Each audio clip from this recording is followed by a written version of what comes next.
Hey guys, I have not joined some weird steampunk horror movie appreciation fund. This is to stop the effectively clay is nothing more than just silica, wet silica basically. So when that gets dusty, it goes into your lungs, and you have, well, basically you have little bits of glass in your lungs. My lungs are starting to get a bit wacky, so I've decided to purchase one of these. I don't know how much of a fashion accessory it is, but it does seem to do the job.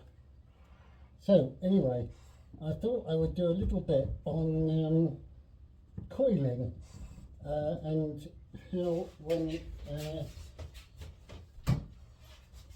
how you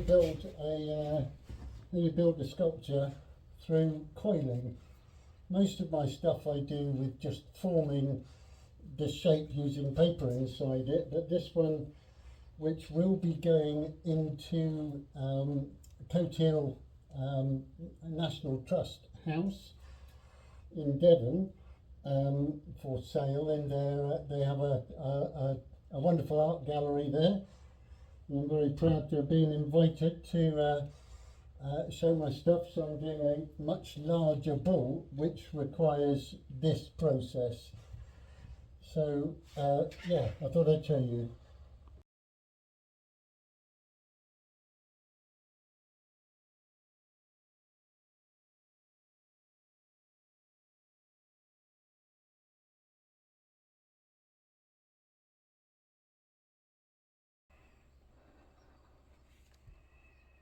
Oh, I think we're on. Did that automatically. So I just want to show when you're doing this coiling technique, it's quite, well, it's essential when you're doing this to what you call score and slip. So you score it and then you apply slip. Can you see it? No, not yet.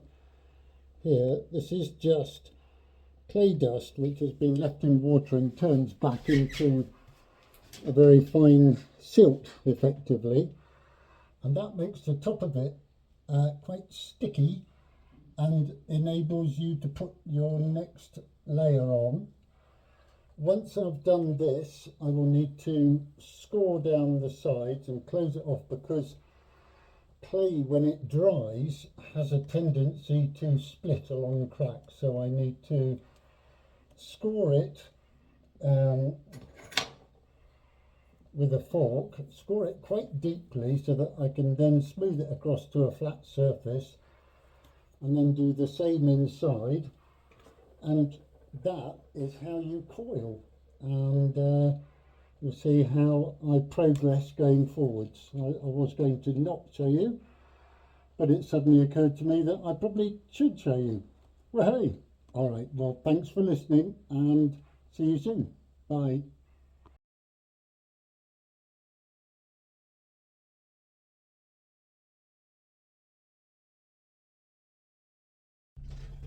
So at huge risk to my lungs, I thought I would talk without going through the GIMP mask. So this with coiling, you really can't do too much, because clay, one of the features of clay is it's so if you do too much, it'll just go whoop and fall down. So I think this is all I can do for today, as a result, I'm pretty much done. So you saw the technique that I used. So when I put my next line on, I want to see exactly where I want this shape to go, and therefore I flatten it so that I know where I'm scoring, in order to either have the next one moving out slightly or moving in or whatever. So I've done that. This goes back in a plastic bag, which I just tuck in around it, which keeps the moisture in ready for when I next get to it.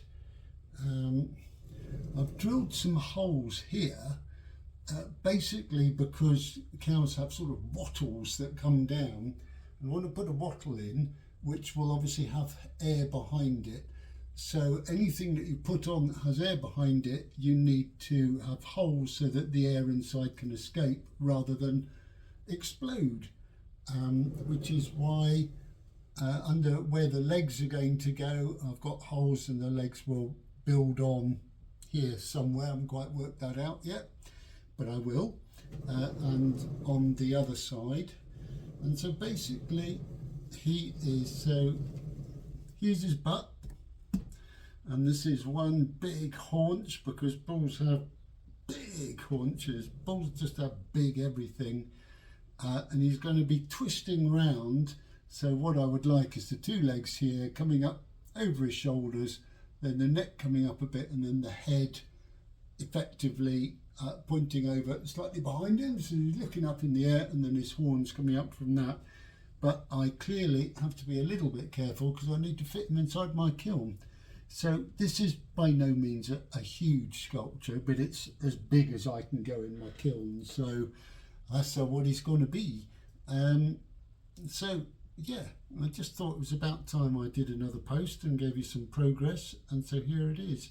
This coming weekend, i.e. the 20th and 21st of July, the Princetown Arts Festival will be on. I'll be at it along with well over 40 other artists, 2 days of grand entertainment, and yeah, a lot of fun. So if you are anywhere near or fancy trying to book a place, if you want to book a place to come up for the weekend, if you look on the Facebook site for Princetown Arts Festival, you will find a list in amongst the post of all the potential places that you could go and stay at. So there you go. I might just moisten this up a bit because it's starting to get a bit dry down where I put the initial stuff, and if it dries out too much, when I come to try and when I come to add features like the hair on the coo, be careful I don't wet it too much or else it'll all go as described earlier. But I need it to be not dried out when I put the features on the outside, because I'll use the same scoring and slipping technique, but yeah, in order to use that you really don't want your clay dried out. So there you go, progress to date. Thank you very much. Now, if you are like me and tidying things up after yourself doesn't necessarily come as a natural thing, it's very important to ensure when you've finished doing your clay work that you tidy up as best you can. I say as best you can because I'm not a natural tidier, and therefore I do as best I can. But so then I will take all the little bits of clay that have come off. I've got my mask back on because I'm dealing with dust here a bit, and we put it back into the slip. Doing that is not a brilliant idea without the on, because it creates big clouds of dust basically. And then using a wet cloth, not a brush which just pushes dust up into the atmosphere, you tidy up, lift off. And you can see by my cleaning technique that cleaning is not a natural thing for me. I'm not a natural cleaner of surfaces as it happens, but just enough to lift all the dust away, and then you can wash this off down the sink, wash up all your stuff, and Bob's your uncle. All done. Thank you very much.